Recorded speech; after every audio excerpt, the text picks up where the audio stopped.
Apa khabar semua? Baru-baru ni ada seorang kawan saya, seorang mekanik, dia mengadu yang dulu dia ada 5 bengkel tapi sekarang tinggal 1 je yang buka. Ada rakan-rakan dia yang lain pula yang mana ada 1 bengkel saja, memang bungkus terus buat kerja lain pula. Tapi pada masa yang sama, kereta makin banyak dekat atas jalan. Tapi bengkel-bengkel kereta kita tak boleh survive. Most likely anda pun perasan bengkel yang mungkin anda pernah pergi 3-4 tahun lepas, sekarang ni dah bungkus. Jadi selepas saya interview beberapa owner bengkel ni, jom saya explain kepada anda kenapa banyak bengkel kereta dekat Malaysia ni macam hidup segan, mati tak mahu. Jadi bengkel ni dia punya business model simple saja. Kalau kereta kita ada problem, kita hantar ke bengkel, dia orang akan diagnose apa masalah kereta kita, dia akan cari part, beli part tu dan pasang dekat kereta kita. Lepas tu bengkel akan charge upah dia orang buat kerja tu kepada kita sebagai customer. Jadi kereta kita pun okey dan selamat dipakai atas jalan, bengkel pun dapat upah, semua orang win. Dan yang membezakan satu bengkel dengan bengkel yang lain ni of course adalah workmanship dia. Anda pun mesti ada bengkel yang anda prefer kan? Most likely sebab setiap kali anda hantar kereta ke sana, diorang boleh selesaikan masalah kereta anda. Jadi business model macam ni memang dah lama berkesan. Kalau nak kata ada yang tak jujur tu tak dapat dinafikan, memang ada, tapi kedai macam ni biasanya tak tahan lama sebab customer takkan datang kali kedua ke situ. Lama-lama dia mati macam tu je lah. Tapi masalah sekarang, even bengkel yang jujur pun struggle nak survive sampai terpaksa tutup. Antara sebab yang utama benda ni berlaku adalah customer behavior yang semakin berubah. Customer dulu, diorang tak ada akses kepada open market macam sekarang. Market sekarang pula bukan setakat open, tapi kalau shopping apps tu, order hari ni terus dapat esok. Dan satu yang paling best bagi customer adalah ada orang dah review pun barang tu. Jadi kalau kata ada beribu-ribu review yang bagus, maka automatik kita tahu barang tu barang bagus. Dan barang yang saya maksudkan tu adalah spare part lah. Jadi apa yang customer buat dekat bengkel sekarang adalah diorang cuba nak jimat duit. Jadi customer pun kalau ada problem, contohlah kata aircon tak sejuk, okey, jadi dia pun pergilah ke bengkel. Tapi dia pergi bengkel tu bukan sebab dia nak baiki lagi tau. Dia pergi bengkel tu untuk tanya je apa masalah dekat sistem aircon kereta dia. Lepas tu mekanik pun check lah beria-ria. Mula-mula check gas pressure okey. Lepas tu check line refrigerant contohnya, pun line okey, tak ada bocor. Radiator pun tak ada bocor. Condenser pun okey. Kipas pun okey saja. Rupa-rupanya kompresor yang kong. Jadi mekanik pun quote lah kompresor harga 1000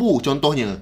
Tapi customer ni dia tak terus tinggal kereta dekat situ untuk repair. Tapi dia balik dulu, dia pergi cari kompresor untuk kereta dia dekat online. Lepas tu jumpa pula sebiji dari negara mana-mana, harga RM200 saja. Jadi dia pun belilah online. Lepas dia dah beli, nak pasang kompresor susah kan? Kalau orang biasa memang tak pandai. Jadi dia pun bawa lah part tu pergi dekat bengkel lain. Dia tak pergi dekat bengkel first tadi sebab malulah. Dia dah tanya tadi, orang tu pun dah diagnose. Lepas tu tak bayar apa-apa pula dekat bengkel kan? Dia pun pergilah bengkel lain. Dia cakap part dah ada ni, nak minta pasang dan dia akan bayar upah pasang. Sekarang saya ada teka-teki untuk anda. Kalaulah anda ni owner bengkel kedua tu, anda nak ambil ke tidak job ni? Kalau ambil, of course dapat upah. Tapi kalau barang tu rosak, tak pasal-pasal owner kereta marah-marah dekat anda. Dan anda tak boleh nak replace under warranty sebab part tu bukan anda yang beli. Kalau tak ambil job tu pula, tak adalah income untuk bengkel. Nampak tak dilemanya dekat situ? Memang tak ada win-win macam business model yang asal. Bengkel first tadi dah rugi sebab job tak masuk. Rugi masa lagi sebab layan customer tapi tak dapat upah.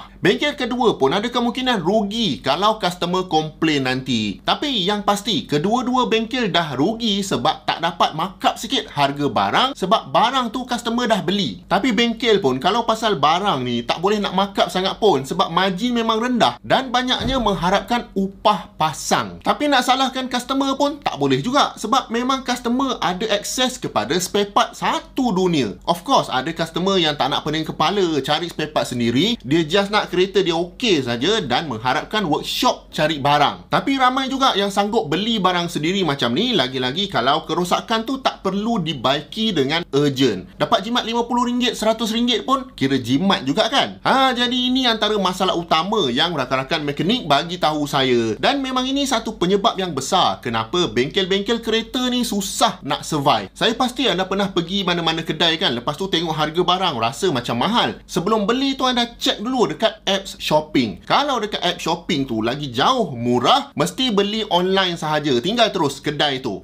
Jadi sama, kedai lain pun suffer, bengkel kereta pun suffer. Satu lagi sebab yang sangat penting adalah kereta sekarang ni teknologi dia semakin kompleks tau. Kalau dulu mekanik tu belajar pasal nak baiki kereta carburetor, sekarang semua dah guna fuel injection. Dah pandai sistem fuel injection, kereta berubah pula guna direct fuel injection. Dah pandai DFI, kereta berubah pula kepada hybrid. Dah pandai hybrid, orang pakai EV pula. Jadi perubahan teknologi tu berlaku dengan sangat cepat, dan kalau bengkel-bengkel ni tak boleh nak adapt, memang susah customer nak hantar kereta ke situ. Kemudian kalau anda perasan, official service center pun semakin lama semakin affordable harga dia. Kalau dulu 5 tahun pertama je orang servis dekat SC untuk maintain warranty. Lepas tu servis dekat luar sebab jauh lebih murah. Tapi kereta sekarang first ada yang warranty tu sampai 7 tahun. Kemudian even selepas habis warranty, orang nak juga hantar dekat SC untuk servis sebab dah biasa dekat sana dan harga tak jauh beza. Lepas tu kalau di service center tu layanan pun tip-top, nampak sangat bersistem, rekod pun ada, database sendiri. So nanti nak jual kereta tu, next owner pun happy sebab nampak semua servis rekod dibuat di SC. Maka owner lama dapatlah jual mahal sikit kereta tu. Ruang menunggu pun elok. Even sebelum kereta kita due nak kena servis tu, SC dah WhatsApp kita dah untuk remind pergi buat servis dekat dia.